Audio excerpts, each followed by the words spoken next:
उनकी एक most favourite है ट्रिपल ए, ठीक है। ट्रिपल ए सिमिलैरिटी रूल कह लो चाहे क्राइटेरिया कह लो। इसमें क्या होता है बेटा कि मान लो हमें दो ट्राइंगल दिए हो, आइडेंटिकल ट्राइंगल्स तो नहीं, सिमिलर ट्राइंगल्स, सिमिलर तो करके दिखाना है। चलो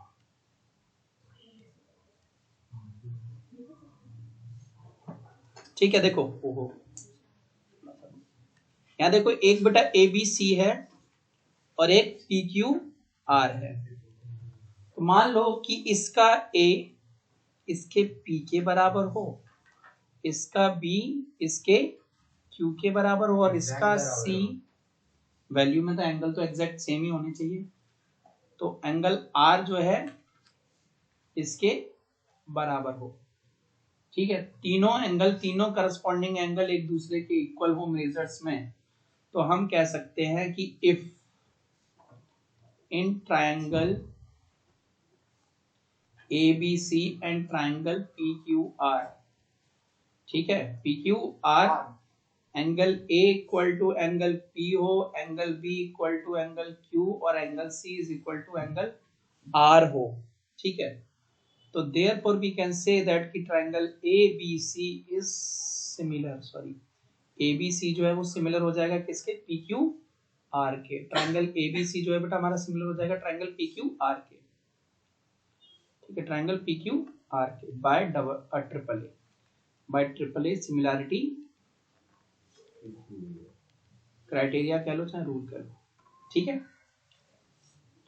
अगर बेटा एक डबल ए भी होता, ट्रिपल ए से ही एक डबल ए भी सिमिलैरिटी बनाई गई है, double A similarity rule, double A similarity rule. तो मान लो हम वही अपने पुराने दो ट्रायंगल कंसीडर करते हैं, पुराने दो ट्रायंगल कंसीडर कर लेते हैं। मैं बताता हूं डबल ए क्यों लगती है, गौर से समझना भाई, इसका प्रूफ भी देखना आप लोग। डबल ए का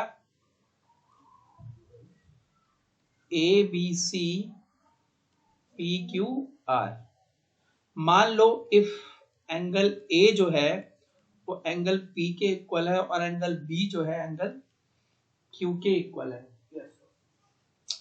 तो भी हमारा ट्रायंगल ABC जो है ना बेटा सिमिलर होगा ट्रायंगल PQR के। हमें बता रहा हूं क्यों, तो देखो भैया, मैं अगर angle A plus angle B plus angle C करूं तो 180 आएगा बच्चों।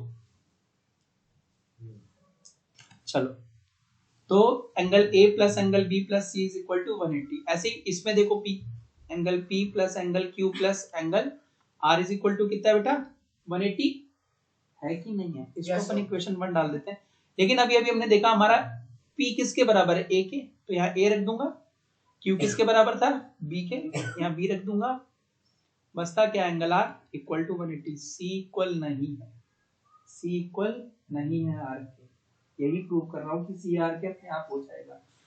अब तुम देख रहे हो कि फ्रॉम 1 एंड 2, फ्रॉम 1 एंड 2, ठीक है, 1 और ये 2, तो हमारा देख रहे हो दोनों ही इक्वेशन 180 के इक्वल है ना, दोनों इक्वेशन 180 के इक्वल है कि नहीं है ना।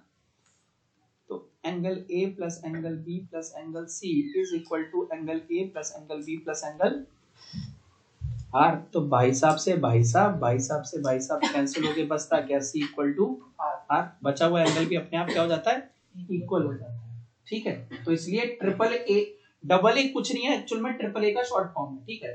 तीसरा एंगल आप डायरेक्ट फाइंड, तीसरा एंगल अपने आप इक्वल हो जाता है अगर दो एंगल इक्वल है, दोनों ट्रायंगल में दो दो।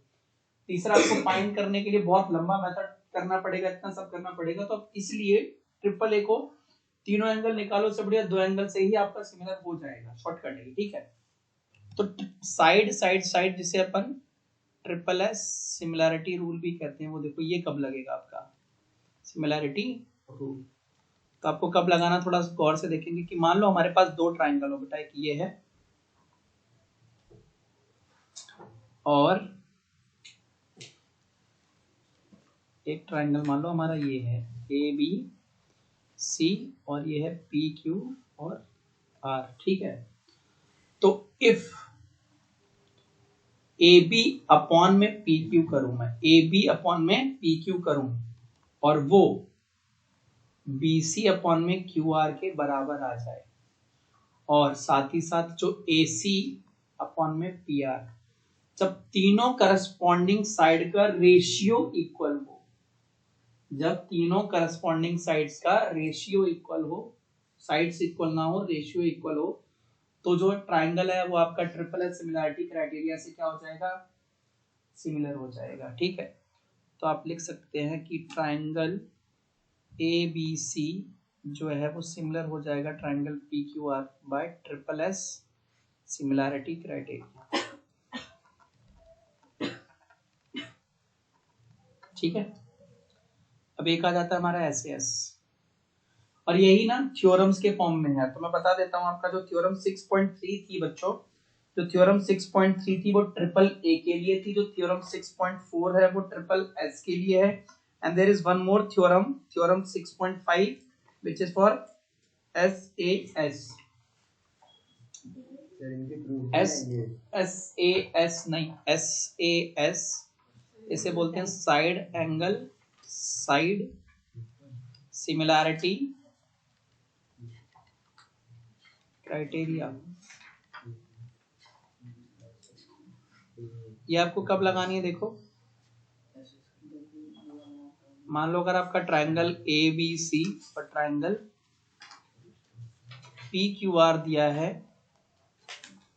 और इफ मान लो ए बी अपॉन में पी क्यू का रेशियो, ए बी अपॉन में पी क्यू का रेशियो इक्वल हो जाए बी सी अपॉन में क्यू आर के, एंड साथ ही साथ ए बी और बी सी के बीच का एंगल वो इक्वल हो जाए एंगल क्यू के।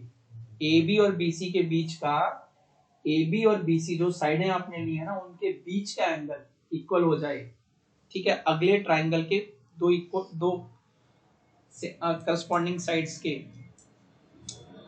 बीच का एंगल अगर इक्वल हो जाता है तो हम बोल सकते हैं कि triangle A B C is similar to triangle P Q R by S A S similarity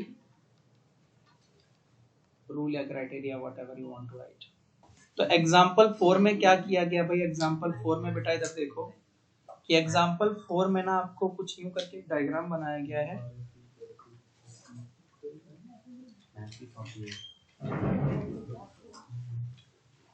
P Q O R S, ठीक है, और आपको ये बोला है कि पी क्यू जो है वो पैरेलल है आर एस के, पी क्यू जो है पी क्यू आर एस के पैरेलल है। ठीक है, ये गिवन है टू प्रूव कि ट्राइंगल पी क्यू ओ, ठीक है, P Q P O Q P O Q P O Q is similar to triangle S O R. ठीक है, तो प्रूफ देखो बच्चों, प्रूफ गौर से देखो, इसको मान लेता हूं एंगल 1, इसको मान लेता हूं एंगल 2, इसको मान लेता हूं एंगल 3। ठीक है,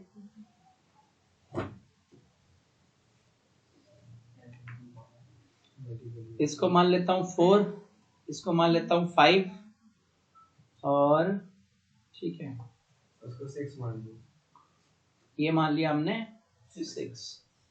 ठीक है, ये इसलिए माने कि ताकि ना इनके कॉम्प्लेक्स नेम ना लेना पड़े, क्यू पी ओ और ये सब करके, सीधा बचाने की। तो मैंने देखा कि in triangle P O Q and triangle S O R, गौर से देखना भैया, एंगल 1 जो है वो एंगल 5 के इक्वल होगा, एंगल 2 जो है वो एंगल 4 के इक्वल होगा, क्योंकि अल्टरनेट इंटीरियर एंगल्स, जब लाइंस पैरेलल हो तभी लगाओगे। Alternate interior angles are equal only when lines are parallel। और आप बोल सकते हैं कि सर एंगल 3 जो एंगल 6 के इक्वल है, क्योंकि vertically opposite angles are always equal. तो क्योंकि तीनों ही करस्पॉन्डिंग एंगल एक दूसरे के इक्वल है, तो therefore triangle POQ is similar to triangle SOR by triple A similarity criteria, triple A similarity criteria, ठीक है। चलो ठीक है, तो ऐसे मैं कहूं कि बेटा ये क्या सिमिलर होंगे, तो तुम कहोगे सर इधर 3.8 है और 6√3 है, करस्पॉन्डिंग ही नहीं बैठ रहे। नहीं, जरूरी थोड़ी ट्रायंगल को उल्टा भी तो किया जा सकता है। तो देखो भैया यहाँ मैंने पहले लिखा कि इन triangle ABC and triangle PQR, ठीक है, PQR। अच्छा हमें पता है यहाँ निकालना क्या, टू फाइंड एंगल P निकालना है, ठीक है। एंगल P नहीं दिया ना, देखो एंगल P नहीं दिया, रुको इधर सुनो। तो भैया ट्रायंगल ABC और ट्रायंगल PQR में मैं अगर साइड में देखो, अगर मैं AB देखो, AB पॉइंट में है ना, और क्या पॉइंट में इधर QR, AB अपॉन QR निकालो बच्चों, 3.8 बाई 7.6, तो this will be something around 1/2, around क्या 1/2 ही है।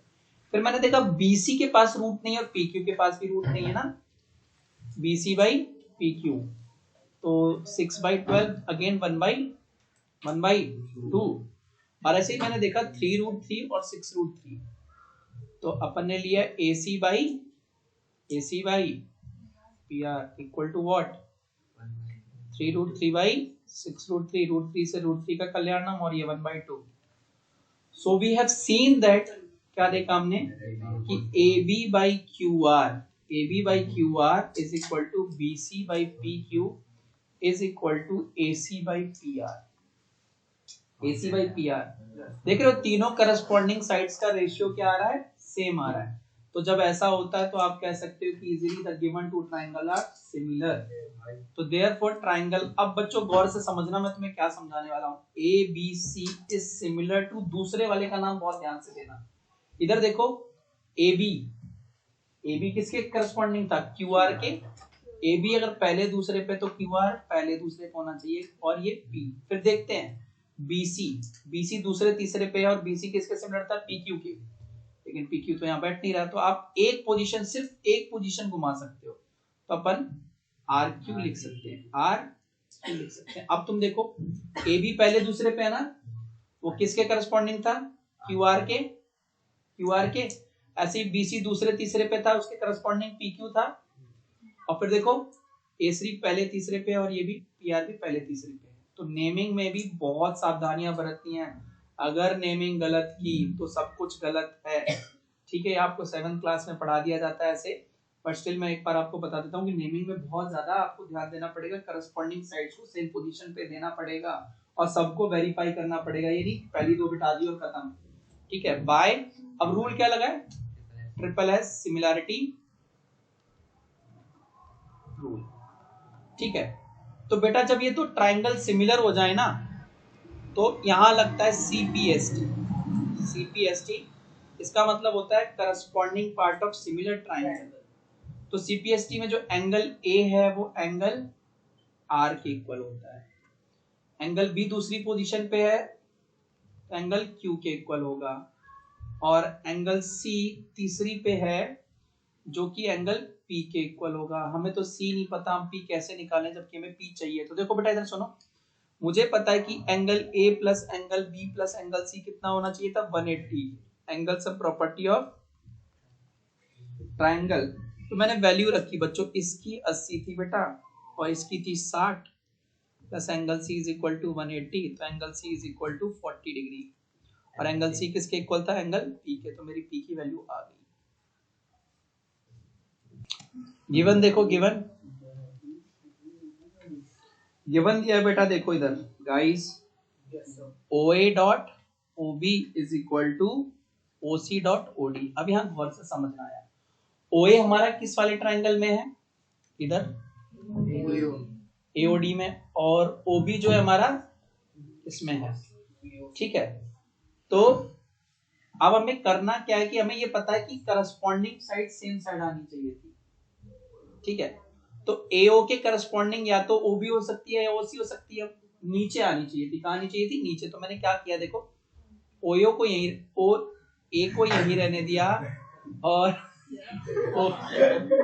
OC को इसके नीचे ले आए, और देखो बच्चों सुनो, ऐसे ही OD यहीं रहने दिया, और ओबी को इसके नीचे ले आएगा। अब तुम देख रहे हो एओ ओसी और आपका ओडी जो है वो ओबी के अलग अलग ट्राइंगल के पार्ट हो गए, हमें ये रेशियो मिल गया। क्यों घुमाया पता चला ना कि देखो ओ ए के साथ ओ बी था और हमने देखा ओ ए और ओ बी अलग अलग तो है पर यार ये मल्टीप्लाई में है, एक दूसरे के अपॉन में आने चाहिए, तो अपॉन में लाने के लिए फिर क्या किया, एक उधर भेज दिया एक उधर ले आया, ठीक है। अच्छा और साथ में हमें यहाँ पे क्या बोला है कि टू प्रूव कि angle A is equal to angle C है और angle B is equal to angle D है। तो it's a very easy question. Proof देखो प्रूफ, ठीक है। प्रूफ पे मैंने कहा कि इन ट्रायंगल, देखो इन ट्रायंगल हमने नाम ले लिया। देखो अभी तो एज जब इन लिखते हो तब रैंडम नाम ले सकते हो, इन लिखते टाइम रैंडम नेम ले सकते हैं। तो मैंने लिखा कि in triangle AOD and triangle COD, और रैंडम क्या ही लिखना। देखो हमें ए को ना, सुनो, एंगल AOD और COB, ठीक है। CO हमें क्या करना है बच्चों, इधर देखो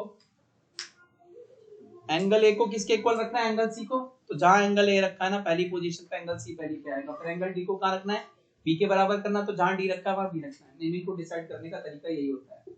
अरे एंगल ए को किसके इक्वल रखना है, एंगल सी के। तो हमने नेमिंग में पहले ट्रायंगल को कैसा भी नाम दे दो, पहले ट्रायंगल को एओडी नाम दिया, तो ए को किसके इक्वल प्रूव करना है, सी। ए पहली पे तो सी भी कहां होना चाहिए, पहली पे।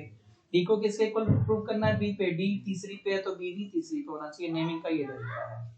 अब आप कुछ नहीं बोलोगे, अब आप बोलोगे सर एओ अपॉन में ओसी, देखो करस्पॉन्डिंग है ना, और सर ओडी अपॉन में ओबी, ओडी ओबी, यही है ना, ये हमें गिवन है, ये हमें गिवन है। और बी आप बोलोगे sir angle AOD is equal to angle COB, vertically ई वाला एंगल और ये वाला, vertically opposite angles are always equal.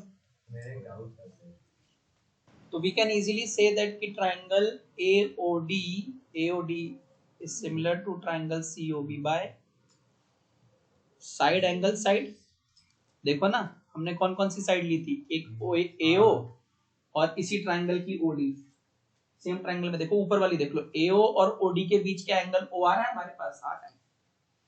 तो बाय SAS सिमिलैरिटी क्राइटेरिया, और जब सिमिलर हो गए हैं तो बाय CPST आप बोलोगे कि angle A is equal to angle C because they are of the same position, and again by CPST angle B is equal to angle D। समझ में आ गई बात नहीं आई?